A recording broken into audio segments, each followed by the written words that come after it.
Welcome to the Consummate Athlete Podcast, where we explore what it means to be a well-rounded, happy, goal-crushing athlete. Every week, myself, sports journalist Molly Herford, and cycling coach and kinesiologist Peter Glassford interview experts and chat through all of your training questions. We're excited to have you along for the ride. Hello. Welcome back to the Consummate Athlete Podcast. Peter, how's it going? It's going well. Yeah, I can't complain. How about yourself? I'm good. You know what? I was just thinking I had a pretty solid weekend all around. Saturday was a little hectic.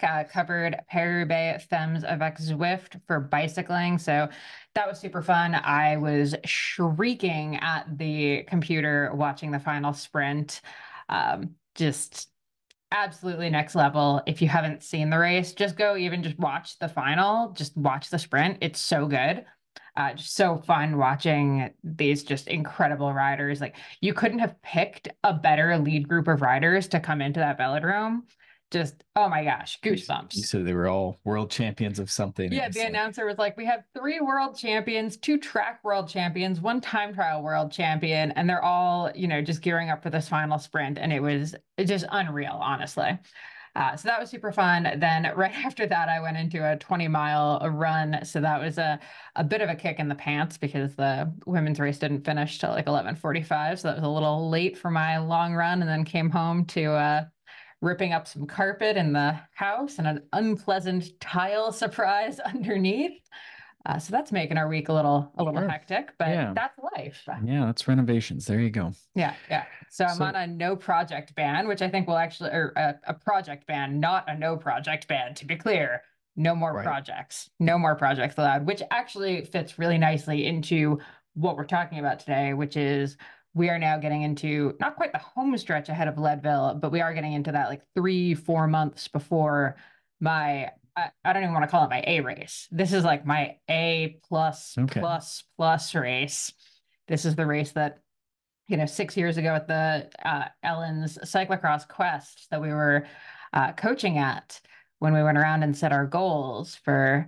That's right. You and a bunch of 14 Yeah, year we had a old bunch girls. of 14, Okay. 15-year-old girls. Oh, you say that so Peter was in tears the entire time that this goal setting activity happened. Everyone just went around and said their kind of like big goals, whether it was like for the next year or Oh, like it's 10 years. inspiring. Peter's just silently sobbing in the corner. And I said I wanted to win Leadville. And this year, this is the attempt. Okay. Well, there you go. I mean, don't build it up too much, but yeah, there you go. It's once in a lifetime. You're never going back. Yeah, one and done. I mean, honestly, I do think that that's true for a multitude of reasons, Sure. which we'll probably get into in this episode. It's but like yeah, a burn the boats thing. yeah, this Okay. is my attempt. Period. So yeah, it's coming up on 3 months. We're not quite there, but I mean, coming up onto that, which is a good, the timeline's somewhat arbitrary, but it's sort of the idea that, I like 3 month plans often. 2 months can work okay. That's usually, 2 good blocks, maybe 3 good blocks, depending on how you space them. But 3 months, I sort of like because it gives you a bit of room still. You're still able to play a little bit. You can make some mistakes. You can still put in bigger volume. The problem is that a lot of these adaptations, especially for endurance, you wouldn't want to, not that you wouldn't do longer stuff, in the last, say, 4 weeks, but you're going to start tapering down a little bit, especially with running. But I think even with biking, we have to start being careful. You have the travel to the race is going to be a factor in a lot of cases, whether that's the week of, or we'll get into when we're going to travel up to altitude, because that can be a factor that you can play with as well. So yeah, we're talking about this last 3 months before something like Leadville. So we're going to speak towards the Leadville bike and the Leadville run today. Yeah, because we know a lot of you listening, Leadville bike is a huge bucket list for, a lot of the clients we've worked with, a lot of like Peter's past clients. Peter held the Canadian Leadville 100 mountain bike record for quite a while. That's right. And this could apply, though. A lot of clients now are doing the Breck Epic, which is sort of in the week between these two events. So it's similar, 3 months at Speaking altitude. of, if you're doing it, I hesitate to say that I've added more to my plate the week before Leadville, but I will probably be out at Breck Epic doing some women's stuff. Very exciting. Okay. And they're putting on a big push for their women's category. Yeah. I think this year is a big, and our friend Sonia Looney is doing the race, I think, but also pushing some of that women's programming. Yeah. That's a good way to phrase it. So expect to see us out for some of that at least. Yeah, yeah, and hopefully if you are at the run or the bike, let's connect and see what, get a Yeah, a lot of these bucket list races are starting to be at altitude. I mean, even just if you look at the Lifetime Grand Prix series, you do have, I think it's like half of the events, altitude is a factor, or at least Which two-thirds. it'll be interesting to see if they change that at all. It's hard because the country is very big, but well, it'll be interesting to see. But even for the masters age group adult athlete, Yeah. there's a lot of stuff. A lot of people want to go to the mountains to do this stuff. It is mountain biking or trail running, so you do want to go to the mountains for some of this. So yeah, other events that are in that time period, I'm thinking of SBT gravel is another big one. There's so many, right? And I think whatever you're preparing for, whether it's at altitude or whether it's in 3 months or not, I think a lot of the concepts we'll speak towards today will be helpful, hopefully. Yeah. So, I mean, let's start just kind of by backing out. So, when I got into the race, when I kind of decided, like starting back in August or even earlier than that, June, July, I've been reading race reports and like looking at the course profile for years now. Hmm. I mean, I could literally just quote Born to Run to like at you at this point. The book, Hmm. the fantastic book by Chris McDougall that I blame for all of this ultra running stuff. Um, but I feel like at this point, I know the Leadville course, like Sure. And, from and I think studying that's a it. big thing, for people who do not live in or at a race site. I think it's nice to go and look through now in this day and age. There's head cams of a lot of I this was gonna stuff. say I was you were just actually, watching I was one. impressed the runners because they don't have head cams usually, but I guess people just run with selfie sticks and stuff. So yeah, the couple are, really great quality and, at running pace, but, they sort of jump ahead here and there. But you can really get a feel for the course and, the different people's experiences and Hmm. yeah, so I mean, I think when you do this, it's on your treadmill or indoor trainer in the winter would be a great time to absorb this. And I do think that there's a bit of a connection there where you start visualizing For while you're sure. doing, you're pedaling or you're running. I do think there's a nice piece there. I think so. And I mean, I think I would say that's why we elected to go out to the Leadville Trail Marathon last year as the qualifier that I wanted to do Mhm. was like, to me, it was super important to actually go to Leadville and see the town, see how the race was run out there, and actually, I mean, get the experience running at that altitude to see how I did. But like, And that's, we have a article called Leadville Faster Without Training More, I think is the gist of it. So we'll link to that and we're updating it for 2024 as well. So a couple new bits there. So if you haven't been to that post or if you've been to that post, maybe check it out again. That'd be great. But the one portion of that is, Leadville, these things are at altitude. The altitude is important, but don't freak out about it because a lot of people go and do great and they're from Florida or they're from flatland areas and they don't do any specific preparation or on purpose preparation. But you can certainly do different things to prepare for that. So the one piece you mentioned is in the year before, or years before, if you can go to a race at altitude, then you'll get an idea of how big of a deal is it for you, because we all have different susceptibilities, and how much it affects us and how it affects us. And you can sort of learn about how the nutrition and the hydration and the pacing and all these things are factors and that you can control. yeah, exactly. Uh, So you went. so I went. So you experienced it. We didn't really necessarily tour a lot of the specific course, but you got a feel for the town. Yeah. And I mean, Uh, for I would say like there were several climbs in the race. It went to I think the highest pass in that area, mhm. although we didn't go all the way up because the course had to be rerouted due to snow. Anyway, it was still a lot of like the climbs that were going to be similar to what I'll see on like the actual Sure. race day. And it's interesting. I think we talked about probably that's a better because there's also I don't the run-in must also do a camp. I'm not as familiar with that, but for biking you can go and do a camp beforehand, and or you can do the stage race beforehand. And a lot of people will elect, even some of the athletes in the Lifetime, the professional series went and did the stage race beforehand. Right. I think Sophia actually did it beforehand to sort of get a pre-ride and sort of get a confidence boost, sort of chunking the course into thirds. So you're getting the pre-ride and then also, altitude exposure. And then you're also getting just a sense for them. I think it's like almost a pacing thing, like how fast can we For go, sure. Yeah. triangulated off of that. So I do think that that's an option. We spoke about how sometimes you can get weird mindset things. If you go for a camp or you go too far ahead, you're spending too much time at the race site. And there's actually some interesting research around that where athletes get all weird about, the race site and they're trying to pre-ride it. And then there's all these shoulds that come in like, oh, in training, I went up this hill in an hour, but in the race day, it took me an hour four and I suck and I'm quitting. And you know what? I think I would say I actually did see that at Western States. We'd gone and done the camp, and Mm, our friend yeah. Karen raced it, and Yeah. I paced her. And I would definitely say the experience of racing, and obviously I was only pacing her for the last like 25 miles, but I'd run with her for the, 70 odd miles that the camp does. And I would say, like, having done the camp, it almost took away from the race a little bit because we'd kind of already been to all of the places before. So, like, it almost gave us too much information. So I think there is something to be said for a little bit of like going in slightly blind. Like you're Mhm. prepared, but you're not super calm about it, if that makes sense. And maybe a little bit knowing yourself, but there is pros and cons. I think sometimes it's like running. If you ever run or ridden at night, sometimes stuff goes by really quickly because you can't see anything. So I always found that at 24-hour races, once you got over the like I'm getting up at night or something for my lap, it just always felt like it went by faster. And I think some of it was that there wasn't as much visual stuff. But I think when you don't have anything to compare it to, it's like, well, I guess this is just how long this takes. So that can be weighed. And so what does that mean? That means that maybe for your training camps, you would go somewhere else fun that's at altitude, get the benefit of the altitude and the exposure and figure out what that's like, but then still leave a bit of mystery. And I think for most age group adult masters, that's probably good because it's really enhancing your experience, right? For Whereas sure. like I always go to Leadville and this raw exposed mountaintop versus going somewhere else, which could just be, we went to spend a lot of time more in Breckenridge where there's more stores and facilities and it's a little more gentle on the elevation. Still lots, it's still quite high, but the mountain bike trails are a little better down there as well. And so we had a great time. And then we did do like this race, and I think maybe we went up once more or something too. Mhm. But in any case, that sort of planning of the exposure is a big if you can get to altitude is a big Yeah. piece. Yeah.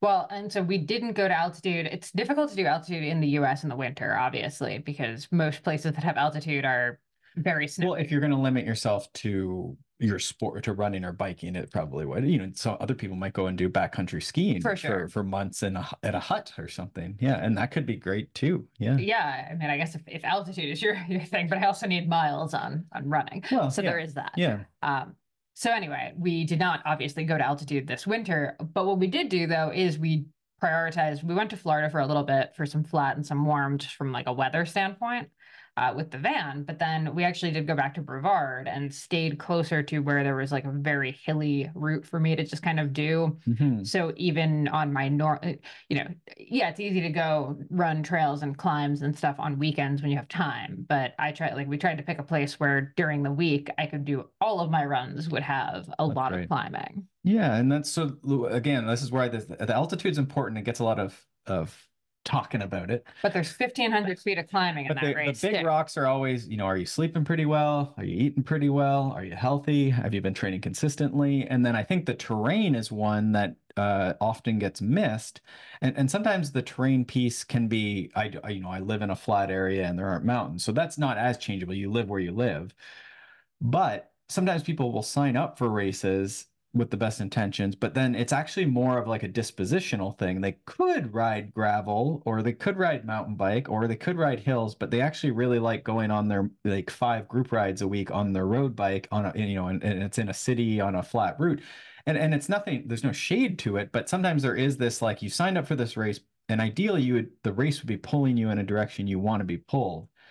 And we have a post on this actually that can you prepare for the goal you have And do you set? want to? Yes. Exactly. Yes. And it is. So we'll link to that one as well. But that's something just to reflect on because the training can be easier, not easy, or maybe simpler, not easy, but simple, if it's something, you want to get pulled towards, and then also probably fits into the place you live. Not to say that you can't prepare for something hilly and altitude from flat, but sometimes it's nice to think about what do I really like doing? What do I do well? What is easy, in my current life, with this next year, or, do you have the space to prepare for this as you would like to? Or is this like a next year thing? And this year, maybe you do crits or cyclocross or time trial or track. Hmm. If you live in a city beside a track, then maybe that's the way to go with it. You're getting ready for track nationals. Yeah, for sure. Love it. And I guess So on, go ahead. Where were you going? I was going to go to projects, but where were you going to go? Well, I think you're on altitude. Do you want to keep going as far as that, or no? You want to save that for a bit later? Well, we're talking about planning here, so let's just finish this thought. Okay. And this is coming back to what I was joking about with our flooring here is I'm now on a project ban because as you were just saying, like, can you prepare for the goal you've set? Like, yes, except I have the tendency to pile a billion and one things into every moment of our lives. Mhm. So, I'll have two books coming out with Stronger Publishing this summer. We're working on a book.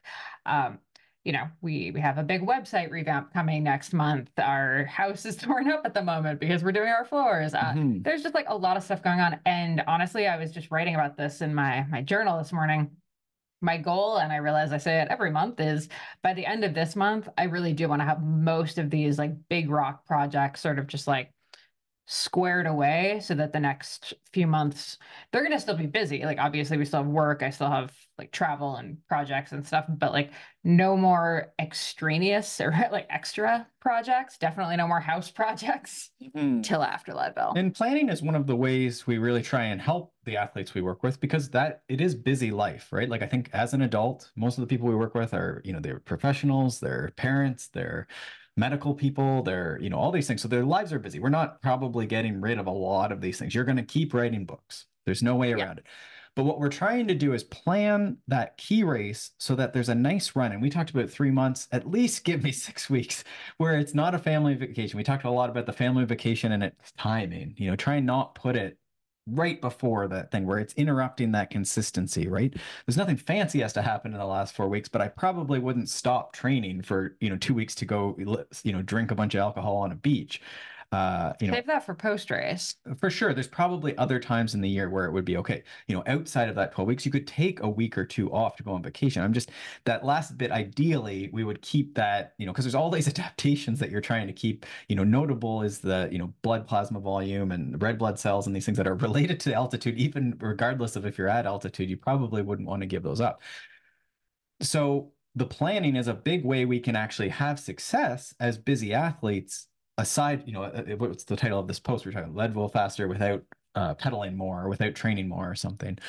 So we want to plan it. So for Molly, it's trying to plan this other stuff to like just, it can be afterwards, it can be a little reduced, it can be before this certain date, but then trying to actually put a ban on some of it. You're not going to get rid of all of it. Your kids are still going to be there, work's, not, you can't stop it, but trying to just push it a little bit and give yourself a bit of slack. And it's not that you're going to even necessarily train more. It's that all these other things, the recovery, the eating, the travel, the amount of fights I have with clients where it's like, I know you, it's going to take an hour to drive to this like place that's got gravel and hills and, but like, that's You the need idea. gravel and That's the, hills. the thing, right? And it's this investment of like, yeah, instead of a 5 hour trainer ride, it's a 3 hour mountain ride. But that sounds really fun. I don't know. What do you think? So trying to leave slack so that we can do some of this stuff. And some of that slack will be used resting. It will Mhm. be getting to bed that extra hour early so that yes, you actually are in bed for 9 hours and maybe you get 7 hours of sleep. Yeah, for Right. sure.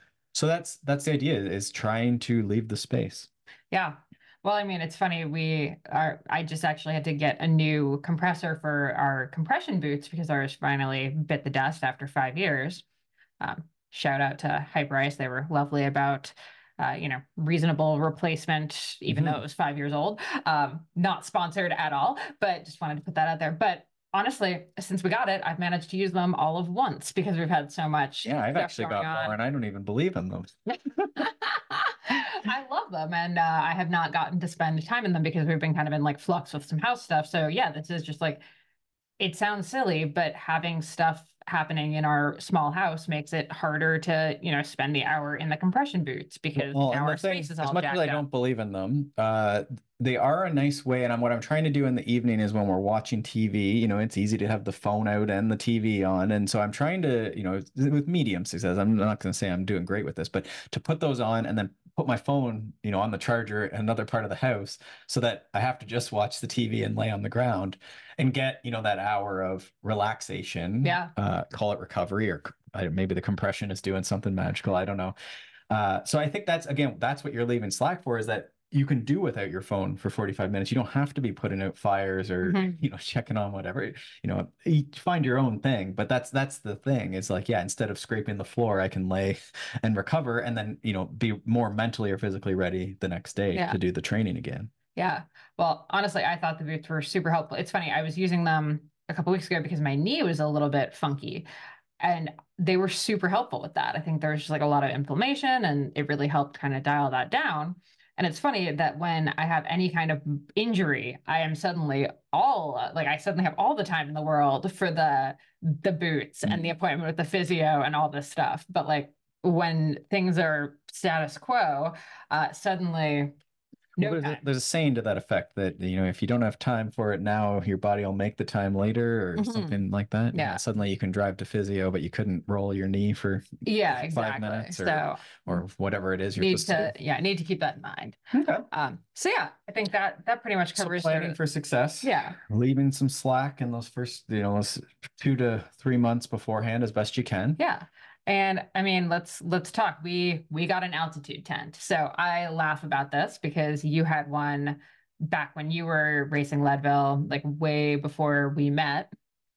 And you actually eventually got rid of yours and hopes of meeting women and it worked. So Well, there was, I don't know, correlation or causation, I guess. But yeah, that's the idea. And I think I was just working on this Leadville post. I said, there's this sort of don't freak out about altitude. Maybe try and go on a vacation in the year or two beforehand if you can, or in the months. This could be 3 months out, 2 months out. You could go for a trip. And I have a few clients that are doing that. 2 times during the year they're able to go visit a friend in the mountains, right? mhm, And so it's not a far distance for them, relative terms. So that pre-camp I think is probably the best because that's actually going to the place for and sure. seeing how your body goes, and then you won't freak out as much, right? And there's probably a bit of a like repeated camp exposure if you can get there for a week or something each time. There's probably effect there. But But but then there's these other tools. We'll talk about heat today a little bit, which we're less familiar with, but certainly using more and more, and the science is coming along more and more with the heat. And then yeah, there's these altitude tents basically where it sort of simulates the altitude. yeah, and I mean, we'll have a post up on this actually as this episode comes out. And to be clear, these are not cheap. This is a major like life disturbance, both in terms of like it's costly, and I'll talk about a few tips we have for sleeping in one if you are kind of interested in it. But like it is literally a clear PVC tent that goes over your bed. We have the cubicle version, so it is more of like a normal high ceiling type thing. But like make no mistake, this looks like a serial killer's room. Like Mhm. this looks like you're watching the show Dexter. And so you're probably, what is it, 10,000-ish Canadian dollars, something like Canadian that. dollars, yeah. It ain't cheap. Maybe you can get used ones that you can lease them, I think, as Yeah, well. they do There's some rentals, yeah. companies will do that. So you can do it. Now, I think the price for a lot of adult, professionals, probably, because you can resell them decently, is probably isn't that intimidating. But the main issues I see is most people don't sleep very well, and you're going to have sleep disruption with these. That's the first thing I put in You this are article, getting in yeah. and out of a tent every night. So if you have a spouse, like this is probably a non-starter because they probably don't want to get in and out of a tent and be super hot for the next like 6 months plus, right? Yeah. So it's usually a non-starter. So that's why we've hesitated ever talking about it because it just between the price and the inconvenience and the disruption to like the big rocks, I just find it's a tough one, a tough sell, if you Yeah. will. So we want to be like very, honest about the fact that yeah, this is a very like privileged thing to be able to do. I'm very lucky that I have a husband who is okay sleeping in one of these things for months at a time, but this is not like an easy thing. It might seem like a super cool like ooh, buy it now and like boom, I'm altitude adapted, but like it is, I mean, every night. It's Still not good buy it easy now goals, just like 10 grand, buy it now. right now.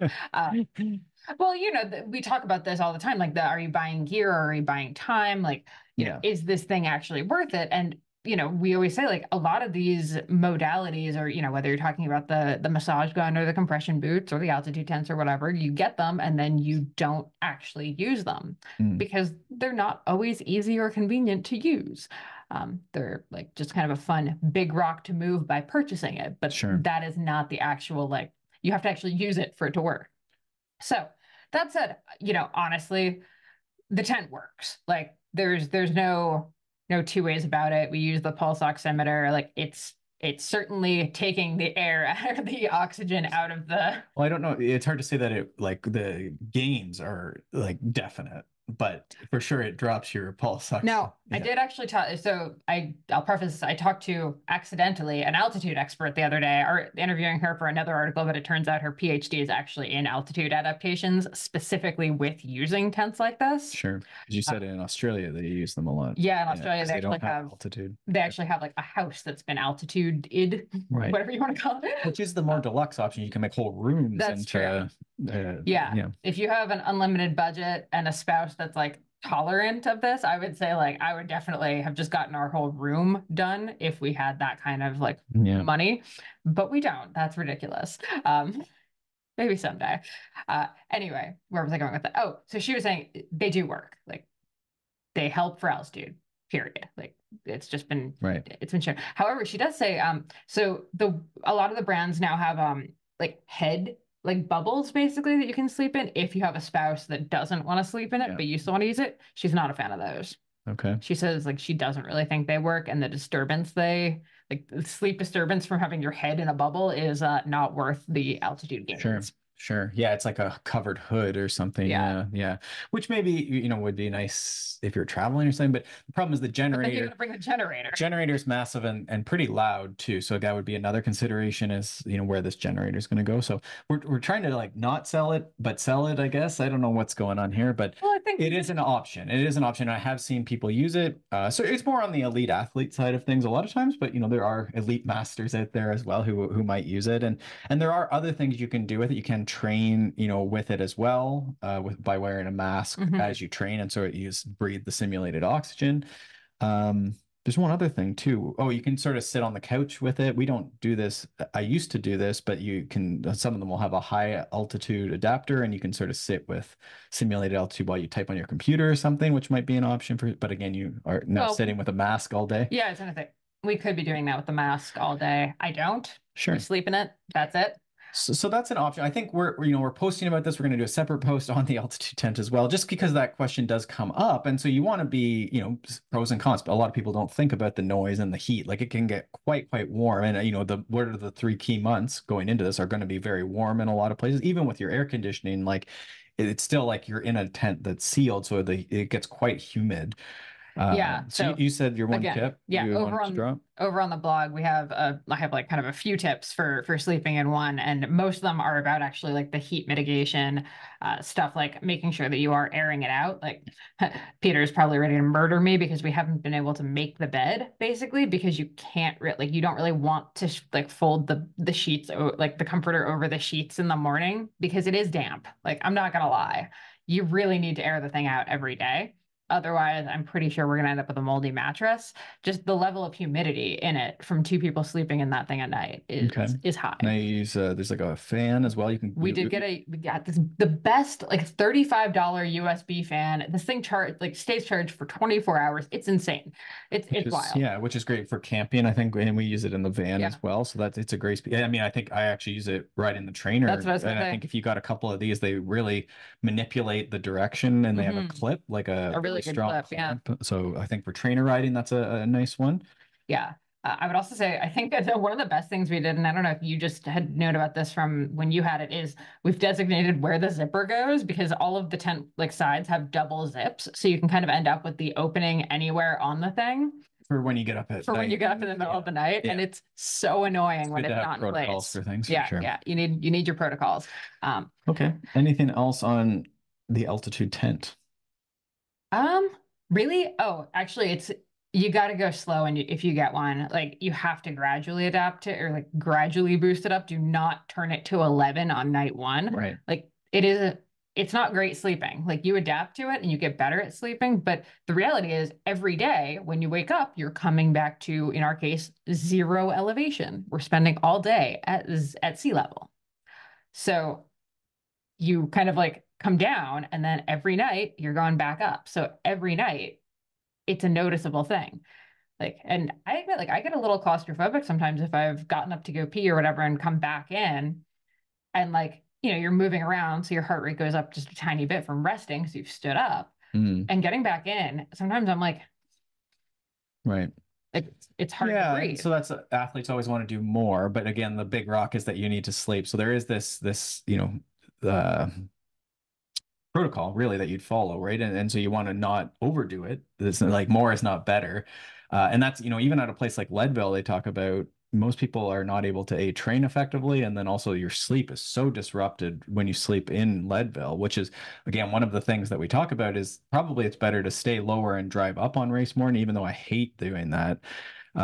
Which we are not doing, by the way. We are actually staying in Leadville for the 2 days ahead Yeah, of the so race. it's pros and cons. You're not driving around as much and you don't have the risk on race morning, so that is nice. But then it is also, now your sleep is poor that during that week as well. I sort of figure with that one because we're staying lower for the 2 weeks ahead. I mean, we're not staying low, we're staying in Breckenridge, but we're a little lower for the 2 weeks prior. And then we'll go up to Leadville like 2 nights before the race. And the reason for that is really just logistics. It just made more sense to be up there, which is, yeah, like Right. probably less good for sleep. But the reality is, I don't sleep well on race nights at the best of times. So it's not like down in Breckenridge, I was going to have a perfectly Sure. And then you're fantastic night of stressed on sleep. that. So again, it's pros and cons. There's no perfect solution to any of this. And so then where is I going? So the sleep at so you're easing into the altitude 10. So most of them will give you some sort of protocol to start, or the websites of these things will go, and then you can use pulse oximeters to try and monitor your response, because the dilemma I always find with these is they have the settings which are supposed to correspond to like a certain elevation, but it's obviously going to be off. If your tent's a little leaky or not quite sealed, or you have two people or one person, or I don't know. Actually, don't know if that actually changes it or not. But there's lots of variables that could change it. No. What elevation your actual house is at probably changes it. So this is just where you track that SpO2, the fingertip pulse oximeter, and what is your response, and then how do you sleep? And I would really stay at the low end and just gradually build it up, right? Because I think if you're coming from sea level, 5,000 feet is going to be beneficial for probably a while. Mm-hmm. Yeah. So all that to say, we're neither like saying you have to get an altitude tent nor that you shouldn't get one. Just I thought so. I actually just have wanted to talk about it because I do think it is important to kind of like be pretty transparent about how we train and what we do. And to me, this was a pretty major investment for me to do. So I wanted to talk about it. Sure. So there you have it. Okay. Altitude. And I'm hoping we actually can get this altitude expert that I met to come on and talk about that. But the sort of like poor man's altitude training is something we're also kind of thinking about, which is heat adaptation. So it's Sure. not going to be exactly the same. It's not a one-to-one, but they are pretty similar. And also, I mean, Leadville can get hot. Like there's also just that. Sure. So Yeah, and especially for the athletes who are out later in the day, they're taking longer, there's going to be often that midday can get warmer and warmer. I don't think anyone's finishing before midday at Leadville for the I run. think Keegan was pretty much at midday. For the run, dear. Oh, well, I mean, we're talking about both of these, but the people that are at Fair later. enough, fair enough. Um, I'm just picturing someone finishing like the 100-mile run by like 10 a.m. right. But I mean, they might see two hot periods potentially, right? It's true, yeah. So you're training right through that. And so there's all these factors for sure. So the idea with heat exposure then is, you can do this by training in the heat. So we see some athletes, certainly if you live in Arizona and you're going to melt into the pavement, be careful. You're already very heat adapted, I expect. So the people in Arizona or Florida where it gets really hot, they might actually already have a great advantage going to altitude and actually do better than they would expect just because they have this heat adaptation. And in short, part of this is that the blood plasma volume expands. You have more water in your blood, and then your heart can pump more, and that cardiovascular output is a big help when we get to altitude. So that's one of the adaptations that we would get at altitude that also heat just also creates. And that has some interaction with the red blood cells and the oxygen carrying capacity. But just said simply, that's sort of the idea then is that you're sort of Sure. getting that. And then certainly just even that, I think there's a mental piece to if we do end up training in or racing in heat, then training in heat, it makes sense that you're used to it mentally. The sweating is a piece of that. So you're very efficient at sweating and cooling yourself. Uh, so I think that's just like a great tactic, really, for anyone who's racing. Probably this heat adaptation is something we could be including in training, assuming there's those basic big rocks like you're training most days. But even when you're not training both days, it's one of those things that you might be able to get into a sauna or a hot tub and do some of these protocols with or without the training as well. So I think it is something that a lot of people could be considering. I'm actually really thinking about it for clients who have a hard time like motivating exercise. We talk about these frequency clients who just aren't training, for a variety of reasons, might not be able to get training. Like, what if maybe we could get them into this passive intervention where they're in a hot tub or a sauna or a bath? Um, you Like know, I actually just spoke to Dr. Stephen Chung for an article I'm working on for Canadian Running about heat adaptation, and then another one on climate change and how it's going to affect runners. And I don't know, we were talking about the infrared sauna blanket, Peter, and he seems pretty keen. I don't know. I don't know that the heat, like, I think you have to spend a lot of time in it is the problem. Yeah, but I can get the one where you sit and you can have your hands out It just and just sounds be a tight. lot like these boots that we were let off talking about that you don't use. Maybe I could do both. I could just, I can sit at my desk with the boots on, with the sauna over me, with my hands out typing, with the altitude Yeah, it mask. just sounds like a recipe for not getting used.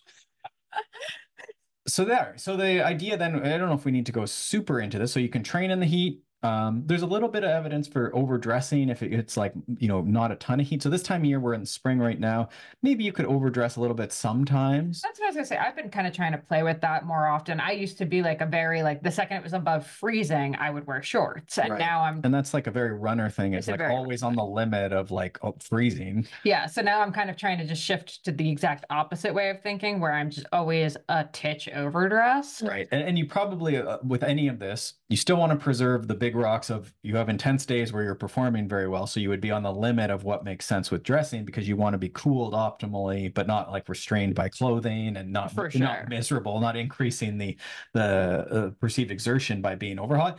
But you might finish a session. So you get really warm doing your intervals. You might actually bundle up and then finish the last half hour of your workout or something. That could be possibly effective. And this is where I love, like in my pack, I always have my very lightweight Velocio windbreaker. It's really stretchy, actually. I'm plugged for Velocio out of nowhere here, but like the lovely thing about it is it's stretchy, so it actually fits over my pack. So instead of having to take off my pack, put on the jacket, put the pack back on, blah, blah, blah, I can literally just reach behind me, grab the jacket, and put it over the pack. Right. So I'm not actually like stopping to add That's back one in of our big clothes. Leadville tips and endurance racing tips is Don't we stop. don't want that 0 kilometers an hour to try and keep you moving. And that's a little contentious. I say it's like contentious, but then like when you think about it, it's like, I mean, that's how averages work. If you want to get to the finish line in under 9 hours for the bike, and I don't know, what do they do at Leadville Run? It's not beat the sun, but it's Definitely not beat the sun, but the women's record all time was set in like 1992. It's like 18 hours. I hmm. don't know what the men's is.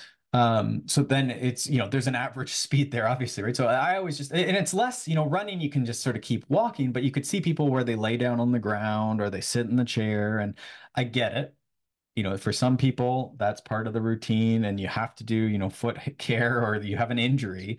But this all sort of ties together with pacing, right? Like it's the gentlemen who go off at their 20-minute best power for the first 20 minutes and then somehow they're cramping and on the side of the trail crying at 70 miles, if not before. This is the idea of they aren't moving forward and they made a mistake there as well. So this ties to fueling, the jackets being accessible, being able to ride with no hands or being able to, use a descent to just, adjust something or, shoe, some people will Mhm. go to the washroom in these situations as well. I'm not proposing that, but it could happen. Well, I remember training for Ironman, trying to get like capable of peeing on the bike was probably the hardest thing I've ever done in my entire life. Right. Like it's such a not like an unnatural thing for your body to do. So yeah, Well, and it's interesting. A lot of people like the peeing thing is interesting. I think there's some in the training we can get used to like fluid balance and make sure we're like maintaining that. Some people just you're gonna have to stop and pee, and that's it is what it is. But we minimize that. But there is the also like I usually don't have to pee until I stop. And if I stop and stand there, Yeah, then there I is suddenly that have to for go to the sure. washroom. So the thing is, like, if you stop, you're at the bottom of this hill, you're gonna have to walk up, which happens a lot for both run and bike in Leadville. People will have to walk chunks. Then it's sometimes like, oh, now I have to pee. And now I'm gonna pee. Oh, okay, well, I'm gonna take this out of my pack and have a bar here. You know, again, for some people it's okay, but if the goal is to get these belt buckles or the under a certain time or beat the Mhm. record or place in the age group or place in the overall, then some of this stuff is important. So that was a somewhat aside from heat training, but is sort of related. Well, I was going to say that I have that on our list here of things that I'm really like already thinking about now is like all of those small gear decisions that play into how often you have to stop. And I would say Mhm. like from the stopping standpoint, during the 100 I did a couple of years back, um, the one time I stopped to like fully change clothes when it was getting dark and colder, starting back up from that was the absolute worst part of that race. Mhm. Like I have never felt like that was my lowest point, I would say. So do you think in hindsight would you, because I mean you did I this, wouldn't have changed. you think you would have just I kept would have been going? fine. Or like I maybe would have changed my shirt, but my feet were I almost fine. wonder too, because you could have almost done, you don't want to go like guns out, so to speak, but you could almost keep just walking and change your shirt, right? Or something, or every lap you could almost change a piece if you wanted to, like way faster. Yeah, I just don't think I really needed to like it was nice once I had on dry clothes, but I mean it was unnecessary and I wouldn't like in hindsight I wouldn't do it. Plus, so out of that 100 miles, it was just under 24 hours, 105 miles to be clear. Um, I stopped for over like just around an hour. Like I looked this up on my stats in Yeah. Strava, and I would say 15 minutes of that was that one clothing change. Yeah. Because it just like your body is just moving so slow for like the small things. So taking off gloves and taking off my shirt and pulling down my tights, taking off my shoes, like even though you and Karen were helping me, it was still, I think my body just wasn't moving. Like it could move forward in a running motion, Sure, and that for is the sure. only thing it could do. And I think this is the learning. Most people go to these events, they do what they do, they have the best plan they think, and then you look at it afterwards, and that's often the thing that you'll see is, wow, 2 hours of stop time, right? And then that's where people get motivated is they think, okay, I can pull this back. I did 11 hours at Leadville. I think I can get under 9 if I just don't stop at all. Now, it's probably not that easy. You probably do have to stop periodically. There's going to be maybe you're waiting in a line of people because of trails getting clogged up potentially. Maybe you do have to stop to change something, do shoes, but it is like how much of this stuff can we make super fast? Hmm. So that's definitely something I'm considering because I would have said I didn't stop a lot. And then I was shocked when I realized it was a full How much hour. can we do? Just even walking. I'm not saying that you can't Hmm. take a break. Just it's a walk break, it's a coasting break. Hmm. When I think about Leadville, right, these people are, they're excited because they're going quickly downhill or something, but it's like, yeah, just sit up and, adjust your shoe or grab a bar, stretch your back. So there's lots of opportunity there, I think. But this all has to be then borne out in training as well, where you're used to not stopping. If you're the person who stops at every trail junction training for Leadville, then it's going to be shocking to your body if on race days the first time you've ever pedaled for more than an hour. That's why I get so grumpy at you when we do our long runs and you're trying to like find new trails and then you're like, stop looking at the trail forks. And I'm just like furious Yeah, well, there you go. because I can't stop, won't stop. So we were on to heat and then got off of it a little bit. So we Mhm. were talking about overdressing. I think that's like not a thing to overuse, but I do think that it's, especially as you're getting towards spring, I think that's something that a lot of people could do just to stay warmer. We've talked about for people who are always cold, sometimes that's a good challenge. Just keep putting on coats till you get too sweaty, Mhm. and then maybe you won't be as scared about going out in the winter. I do think there's a piece there. The other more popular heat adaptation things are going to be your sauna and your hot tub. And it's usually done after a session. You're warm from the session and you get right into one of these. So your hot tub or your sauna, usually around 40 degrees Celsius. I don't know what that is in Fahrenheit, plus or minus. Again, something that you can ease into. So if it's a little lower to start, don't stress on it because you're just getting used to the idea.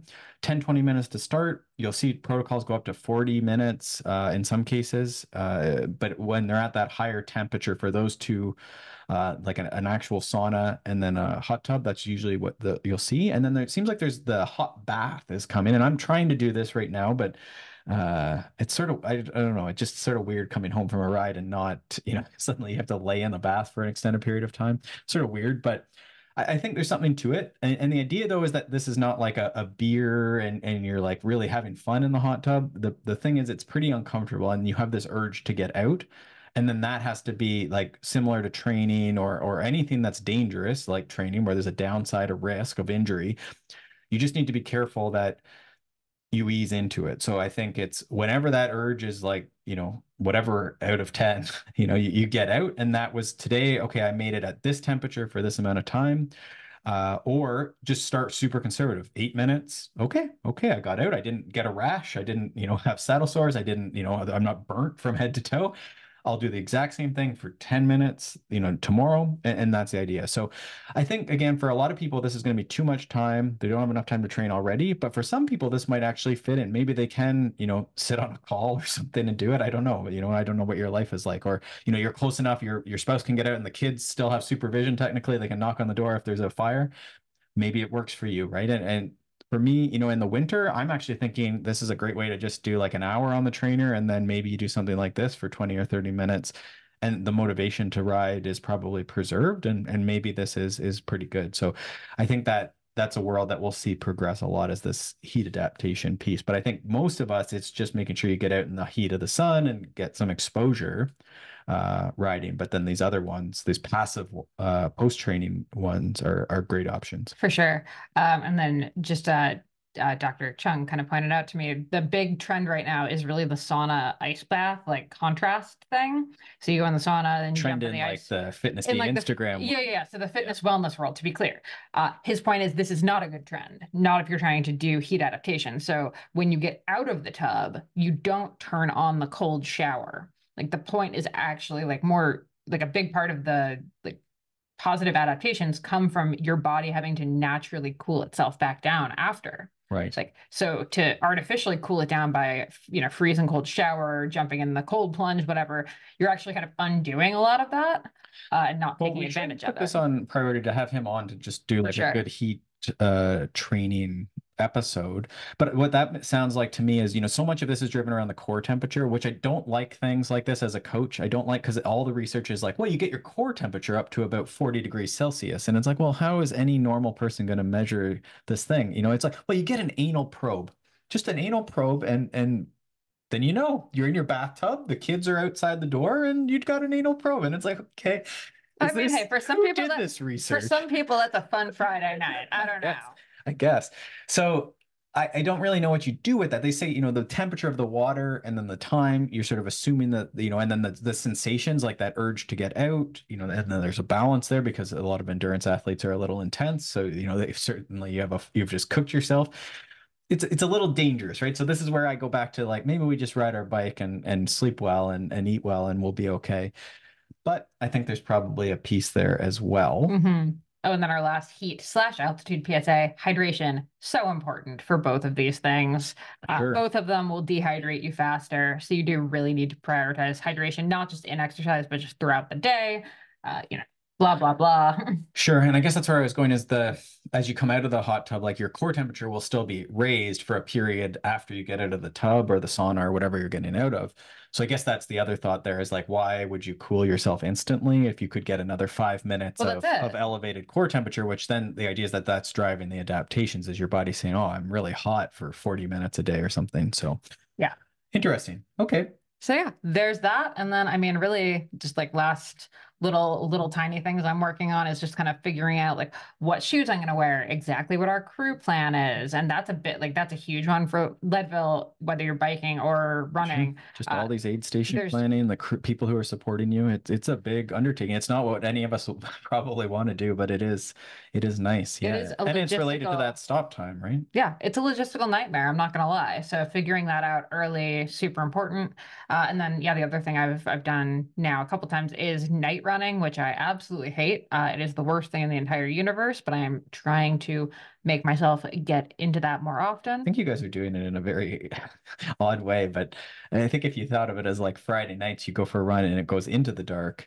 You guys have been going at like odd hours of the day. I mean, it's just hard because now it's getting like it's not getting dark till like Mhm. 8:30 or so. Right. So Right.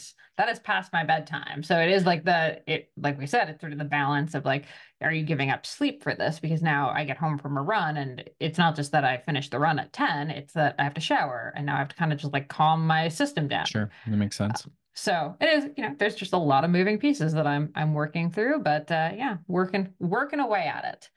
Yeah, I think that pretty much wraps up this. I guess the only other, we've the post is about everything but training, and I think we've covered a lot of the preparation, the heat, the altitude, the gear, the planning the months ahead so that you don't have big disruptions in your life. I think is a big one that we see. The training on specific terrain, getting to the specific terrain is a big thing.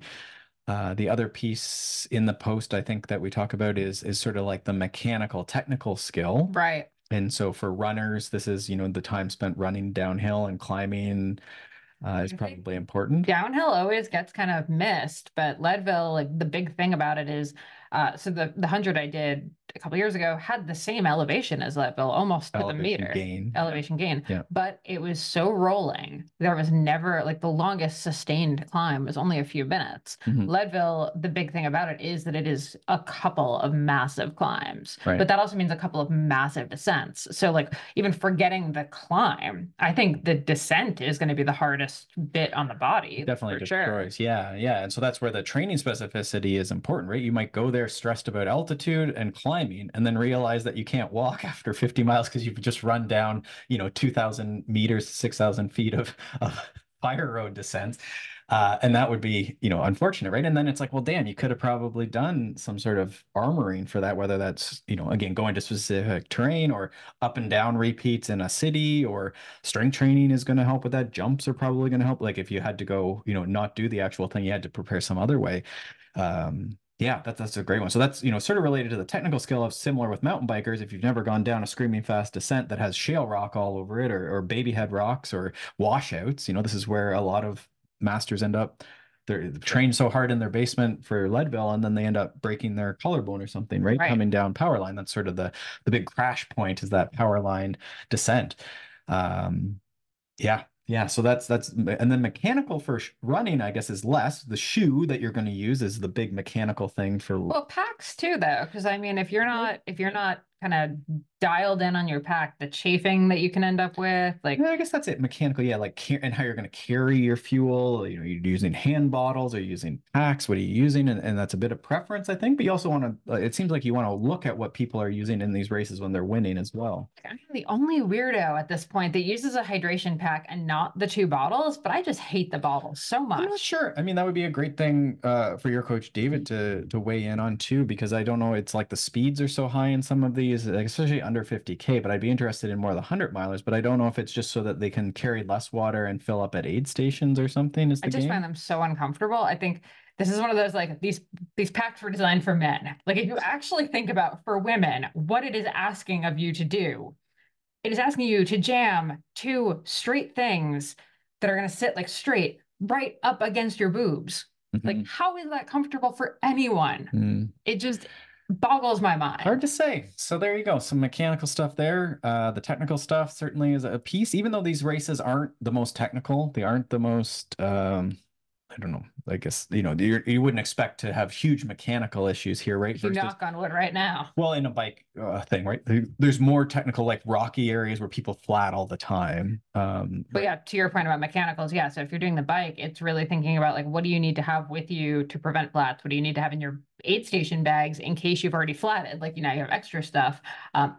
How good are you at fixing a flat on your bike? Sure. And, Have and you and ever it used doesn't happen that often there. Again, there are races that are more, flat prone? yeah, or in running, it would be like, falling and like cutting yourself or Sure. rolling your ankle. There's much more technical baby head strewn courses in the world, certainly, right?